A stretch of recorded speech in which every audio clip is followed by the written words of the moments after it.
Olá, sou a Tamara da conta Tamara Reads e criei finalmente um canal para poder divagar com vocês e conversar durante mais algum tempo também sobre livros. Por isso, agarrem o vosso café, o vosso chá e vamos lá!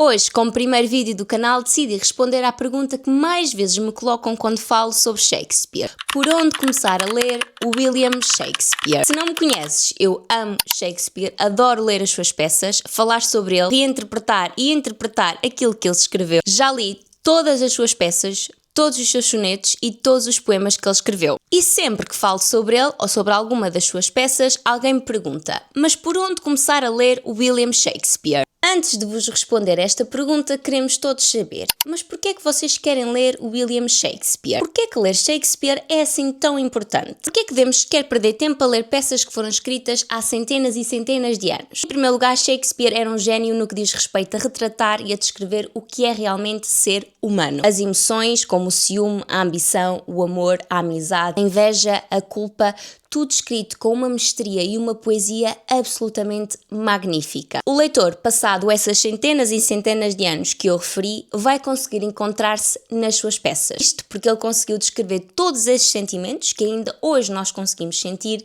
da forma mais magnífica e realista, da forma mais crua possível. O outro motivo é porque ele influenciou e continua a influenciar culturalmente a nossa sociedade. Quer gostem ou não, as suas histórias já estão enraizadas. O Rei Leão, West Side Story, Crepúsculo, Ophelia, quer a pintura, quer a música, House of Cards, Shakespeare está em todo o lado, mesmo quando tu não consegues perceber isso. Na verdade, uma das coisas mais magníficas de ler Shakespeare é que depois começas a perceber precisamente essas referências, seja em filmes, séries ou livros. É como descobrir a origem de centenas e centenas de histórias que sempre conheceste. O facto dele se ter distanciado daquilo que era a sua realidade, a sua sociedade, por assim dizer, de forma a conseguir escrever as peças, caso contrário, demonstra não só a sua mestria, mas explica também o facto das suas peças serem tão facilmente adaptadas para vários contextos e várias realidades. O outro motivo é que ler Shakespeare é muito mais divertido do que parece. Acreditem que para mim é quase que como viver numa realidade paralela, onde cada personagem que ele criou faz parte de uma teia magnífica. Existe a Tamara do dia-a-dia e existe a Tamara que está constantemente a pensar em todas as personagens que ele criou. As suas histórias trágicas são emocionantes, mas também divertidas. As comédias já nem se fala. Os insultos, algumas passagens que soam ridículas, todo um mundo incrível que é uma pena tu não conheceres. Se estas três razões não são o suficiente para ti, bem, talvez o facto de ele ser um gênio reconhecido em todo o mundo, talvez uma das personalidades mais conhecidas em todo o mundo, mesmo passado séculos e séculos, alguém que inspirou e continua a inspirar vários artistas e que ainda assim consegue provocar tantas e tantas emoções, eu acho que é motivo suficiente para vocês lerem William Shakespeare. Mas então, vamos lá. Queres ler Shakespeare, mas não sabes por onde começar? Hoje então eu trago-te 4 peças que acho que são as ideais para quem se quer aventurar pela primeira vez no bardo. A minha primeira recomendação é Macbeth. É a tragédia mais pequena que Shakespeare escreveu e não tem nenhum enredo secundário e portanto vai ser muito fácil de tu acompanhares. No entanto, não é por isso que deixa de ter personagens bastante complexas, e tem muitas, e de ser bastante entusiasmante. Só pela Lady Macbeth acho que vale a pena vocês se aventurarem nesta peça. Ela é considerada uma das personagens femininas mais bem escritas, mais icónicas de toda a literatura. Ambição, culpa, consciência, violência. Estes são alguns temas que vocês vão encontrar nesta peça. E esta também foi a primeira peça que eu li do William Shakespeare. Um nobre e guerreiro escocês, após uma batalha vitoriosa, tem um encontro peculiar com 3 bruxas.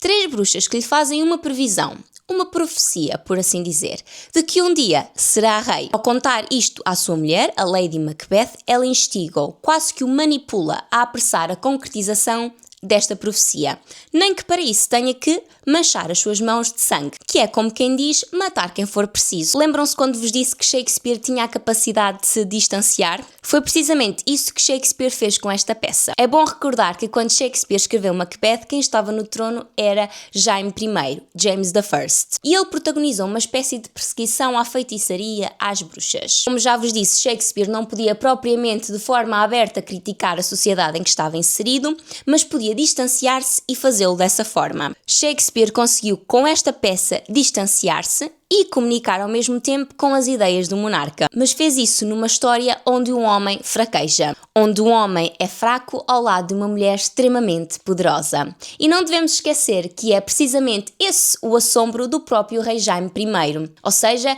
ele viveu muito à sombra daquilo que eram duas monarcas extremamente importantes e poderosas, a Rainha Elizabeth I e Maria, a Rainha dos Escoceses. A minha segunda recomendação não é das minhas peças favoritas de Shakespeare de todo, mas é uma que eu acho que poderá ser ideal para começar a ler o Bardo. O Sonho de uma Noite de Verão é das peças mais divertidas e talvez das mais fáceis também de compreender. É a peça favorita de muitos leitores e espectadores. No final da peça não ficamos a perceber propriamente se tudo o que se passou, se tudo o que acabámos de ver ou ler não passou de um sonho ou se realmente aconteceu. As personagens principais desta peça estão impedidas de amar e casar com quem desejam.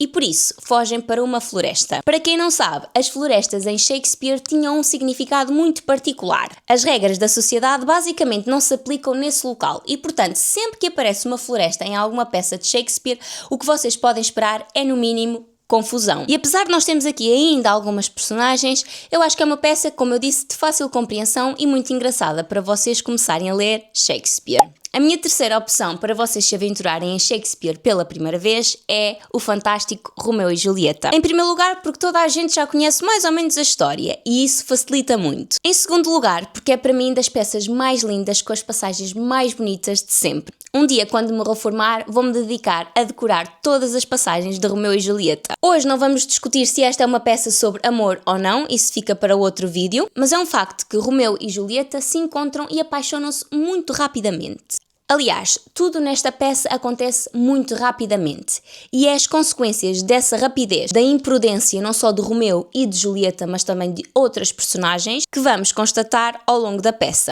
E eu diria que esta é sem dúvida uma das coisas que vocês devem refletir. Isso e aproveitar mais uma vez aquilo que é a belíssima poesia de Shakespeare. Por fim, deixo-vos aquela que é também uma das minhas peças favoritas. Otelo, uma peça que fala sobre violência, ciúme, racismo e a condição feminina. Aliás, como eu costumo dizer, esta é sem dúvida uma peça sobre mulheres e sobre a condição feminina. Otelo é um general negro adorado que se apaixona por uma mulher branca, Desdémona, e é correspondido. Claro que isto só poderia ser feitiçaria. É disso que Otelo é acusado logo no início da peça, porque uma mulher branca nunca na vida se poderia apaixonar por um homem negro sem ser através de feitiçaria.